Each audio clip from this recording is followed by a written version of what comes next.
ভর্তা আমার সবসময়ই পছন্দের। তো খুব সামান্য একটু জিনিস দিয়ে মজাদার একটা ভর্তা তৈরি করে ফেলতে পারেন। তো হ্যালো ভিউয়ার্স, আসসালামু আলাইকুম। আমি নীলা আপনাদের সবাইকে ওয়েলকাম করছি নতুন আরেকটা রান্নার ভিডিওতে। আর আজকে আমি একটা ভর্তা তৈরি করব। আর তার জন্য আমি হাড় ছাড়া মুরগির বুকের মাংস নিয়েছি। কড়াইয়ে তেল দিয়ে মাংসটুকু দিয়ে সামান্য একটু আলু দিয়েছি। এখন দিয়ে দিয়েছি হলুদ, আদা বাটা, জিরা বাটা, রসুন বাটা, গরম মশলা বাটা এবং কাঁচামরিচ দিয়ে এটাকে খুব ভালো করে একটু ভাজা করে নিব এবং স্বাদমতো লবণ দিয়ে একদম যখন ভাজা ভাজা হয়ে যাবে মাংস এবং আলুটা, তখন আমি সামান্য একটু পানি দিব।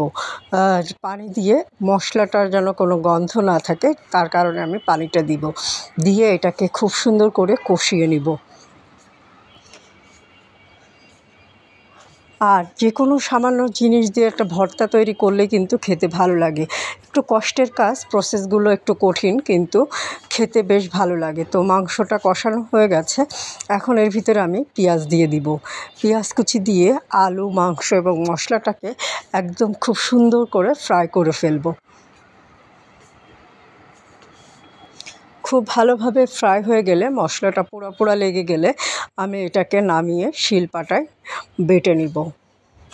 আপনারা চাইলে ব্লেন্ডারেও বেটে নিতে পারেন বা যে কোনো মাধ্যম দিয়েই বেটে নিতে পারেন। আমি এটাই শিলপাটায় বেটে নিব এবং 3টা শুকনো মরিচ ভাজাও আমি নিয়ে নিয়েছি।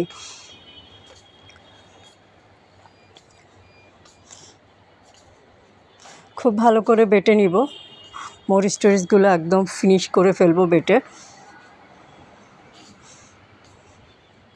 তো খুব ভালো করে বাটাবাটি হয়ে গেলে এইটা আমি আবার একটু হাত দিয়ে মাখিয়ে নিব।